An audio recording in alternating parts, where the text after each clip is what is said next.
प्रजासत्ताक दिनाची प्रेरणादायक गोष्ट। एका गावात रामू आणि श्यामू नावाचे दोन मित्र राहत होते। ते लहानपणापासून चांगले मित्र होते, पण त्यांचा विचार करण्याचा मार्ग वेगळा होता। रामू नेहमी मेहनत आणि प्रामाणिकपणे काम करत असे, तर श्यामू शॉर्टकटचा वापर करून इतरांपासून फायदा घेण्याचा प्रयत्न करत असे।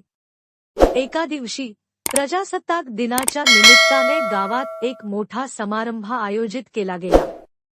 गावाच्या शाळेच्या मुलांनी परेड आणि सांस्कृतिक कार्यक्रमांची योजना केली होती। रामू आणि श्यामूही त्या समारंभात भाग घेण्यासाठी तयार झाले। रामूने आपल्या कार्यक्रमावर दिवसरात्र मेहनत केली, तर श्यामूने कमी वेळेत काहीतरी पटकन तयार केले। दोन्ही कार्यक्रम प्रदर्शित झाल्यावर रामूचा कार्यक्रम संपूर्ण गावाने कौतुक केला, कारण त्याची मेहनत आणि प्रामाणिकता स्पष्टपणे दिसत होती। दुसरीकडे श्यामूचा कार्यक्रम तितका चांगला नाही होता, कारण त्याने कामाला हलकं घेतलं होतं आणि गुणवत्तेत तुटवडा होता।